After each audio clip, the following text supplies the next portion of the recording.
Hey, I'm Pascal from Orange Pixel, and this is Eek, the orange cat. And this is little Suffy, which is Dutch for Goofy.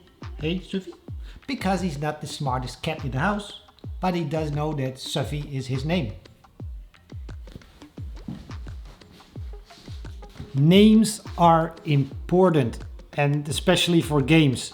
A name is important because that allows me to talk about my game and you'll know what I'm talking about. And if it's just Project X, you have no idea. So I needed a name for the project I'm working on. And I got one. I finally found a name after the intro.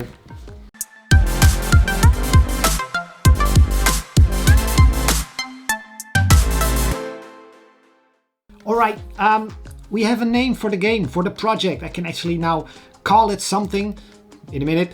And you'll know what I'm talking about, which is great. And it took me a long time to get this name, and I had a name, but then there is this other game that is similar to it, and at the end I just decided to pick another name, and that took me literally 2 days of searching, finding words that actually have something to do with the game, and then see if there are synonyms for that word, or maybe a different way of describing what happens or what's the game about. And it's a very cruel process coming up with a name for your game, and I'm glad I settled on one. I can actually use this for more games in the future, so there can be a series of it, just like I've been doing for Gunslug, Heroes of Loot, Space Grunts, all those things, Meganoid. I can reuse those names and they still cover the type of game that's underneath that name. So what's the name? You want to know what? Right, here we go. And I know you in the back and you, yeah, you're not gonna like it. Live with it. This is gonna be the name of the game. It took me very long, so you're not gonna like it, but the others there, those are all gonna like it. This is it. Residual. Yes, residual. It means rest, or the remains, or remnants, leftovers, the stuff that's still there, which is really what this game is about. You land on a planet or crash on a planet, something like that, and there is a city there, there is technology there, but there's nobody at home, so to speak. So there's still a bunch of stuff left. There is residuals of a civilization that's much more advanced than you are, and it's gone now, but the residuals are still there. And that's why I call this game Residual.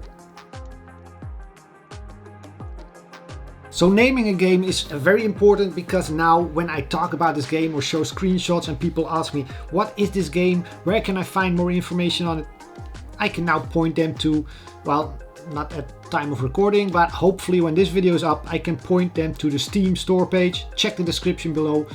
I submitted it to Valve, so I hope it's live now, but with the current situation of the world, these kind of things also take a little bit longer. So check out if it's online. If not, it will be online pretty soon. And the store page, I can actually show you how the store page will look. If it's online, it should look like this. This is a first draft of the store page, but I want it online so I can actually ask people to wishlist it. And building wishlist is still the main important thing before releasing a game on Steam. Apparently you need between 5,000 and 7,000 wishlists to have your game show up in the cool list when it releases, so that other people will notice it and find it. And there's still a long way to go before we actually release anything, but I need to build and start building that wishlist and that community. So we need to have a name for this game so that we can all talk about how cool Residual is gonna be. So we have a name.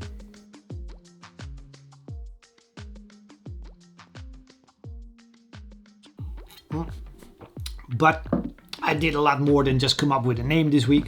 Of course, I have a list of all the stuff I have been adding to the game this past week. Pushing and pulling stones. This was partly done when I recorded last week's video, but it wasn't working completely, so I kinda avoided talking about it. But I can talk about it now, because you can actually now pull rocks or push stones, big stones that can't be picked up, and you can drag and push them and move them about. And once this was added, I could actually design a couple of level templates that actually use these blocks, and you need to move them out of the way in order to get further, or you actually have to push them onto switches to activate those switches that then open a door or things like that. So a lot of stuff added by just adding pushing and pulling stones. We can do a bunch of interesting things now in the level.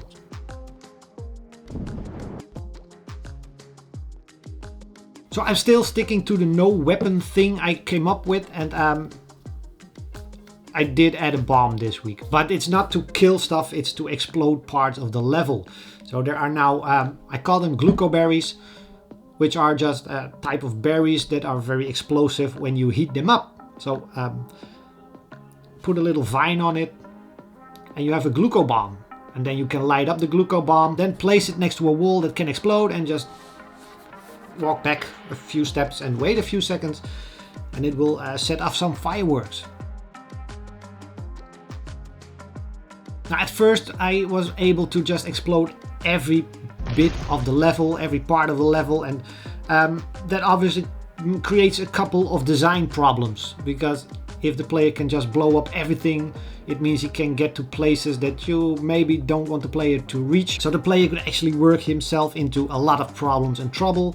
So I decided that's not the best way to go, and decided to just add certain areas in the levels that can be blown up, so that I as a level and game designer still have some control over what can be blown up and what not. So now there are areas that are sealed off with a certain type of stone, and you can identify that type of stone, and you can blow it up and then move into the chamber behind it, or move to the corridor, whatever is there. So a lot of areas can be added like this, and again, some level templates now require you to place a bomb, so you have to make sure you have a glucoberry, some vine and fire nearby, so that you can actually place a glucobomb there and continue your path down the cave. Another fun little feature, and this was based on a comment 2 weeks ago on one of the videos.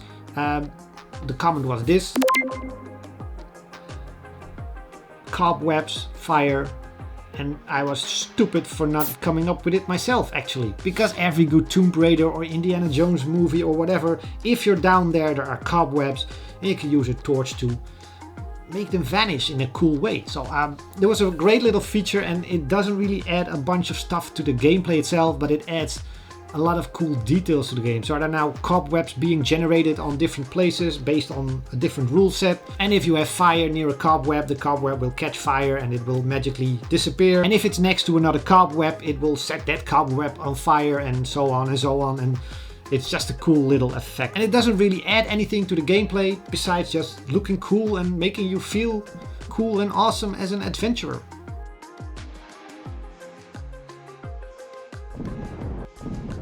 But besides all those features and setting up the Steam store page, I was drawing a bunch of new stuff, more scenery, more technical type things, because the world is there, the structure is there. Now we need to start adding that civilization, and all the technology now has to filter through everything that's being generated by the level generator. So a lot of fun, but also a lot of boring work, just designing and drawing stuff and coming up with it and placing it, and most of it doesn't have a lot of function just yet. Although I did add a couple of consoles to the game, and those require some fixing, and then you have a power core which is empty, but you can put a certain thing into it to activate it and make it an active power core, and then you can hook it up to the console, and that brings the console alive, which right now doesn't do anything, but I have some ideas on what it might do, so more on that later.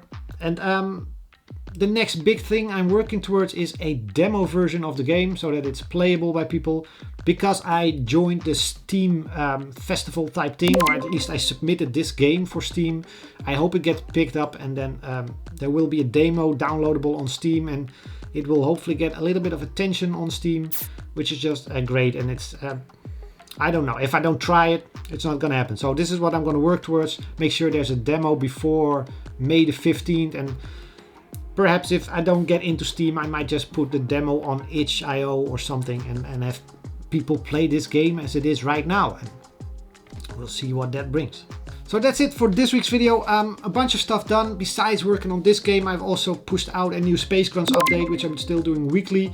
And I've also been recompiling or rebuilding a bunch of my old games. to be released on a other type of Android gadget, and I don't think I can talk about it just yet, not sure. But eventually I will be talking about it and hopefully actually showing it on the channel, because it's a very cool gadget. But for now, just a lot of stuff has been done this week that wasn't based on Residual.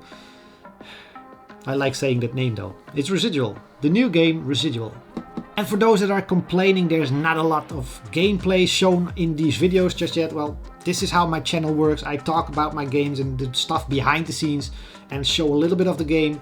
But next Monday there will be a video which is 10 minutes long, give or take, and it just shows pure gameplay as I was just playing through the prototype as it is right now. So check Monday's video if you just want to see pure gameplay, and if you want to hear more about the game development and all that stuff, tune in next Thursday, and see you next week.